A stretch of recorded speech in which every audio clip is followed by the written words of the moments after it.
પાટણના રાધનપુર તાલુકાના છાણિયાછર ગામે વરસાદને કારણે ખેડૂતોએ વાવેતર કરેલું 600 હેક્ટરની અંદર પાક નિષ્ફળ ગયો છે।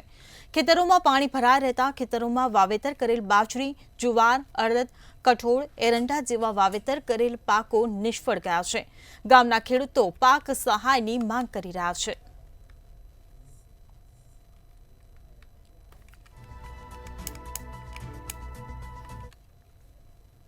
મારા ગામે ખૂબ વરસાદ હોવાથી ખેડૂતોને મોટા પ્રમાણમાં નુકસાન ઝીલ્યું છે, તો તેનું વળતર સરકાર શ્રી વહેલા તકે ચૂકવે, સર્વે કરાવે અને તેનું વળતર ચૂકવે।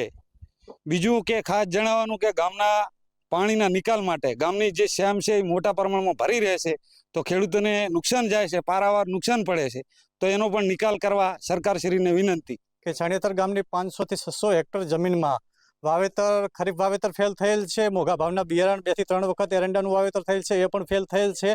તો આપના માધ્યમથી ગુજરાત સરકાર અને માનનીય વડાપ્રધાનશ્રીને પણ આ લોકોએ વોટ આપેલા છે, તો આપને વિનંતી કે ભૂપેન્દ્રભાઈ મુખ્યમંત્રી અને રાઘવજીભાઈ પટેલ કૃષિ મંત્રીને વિનંતી કે આ છાણિયાતર ગામના ખેડૂતોને સર્વે કરાવીને યોગ્ય જે પણ સરકારના નિયમ મુજબ વળતર આપે।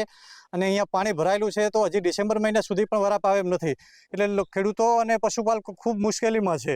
તો આપના દ્વારા વિનંતી કે આ લોકોને યોગ્ય ન્યાય આપે। અત્યારે ખેડૂતો ખૂબ મુશ્કેલીમાં છે, ખેડૂતો પણ ખૂબ મુશ્કેલીમાં છે અને પાણીનો નિકાલ એટલે કે નર્મદા કેનાલ આડી આવેલી છે, તો તેના સાહેબાન અથવા તો કાંઈ બી કરીને એનો નિકાલ કરાવે।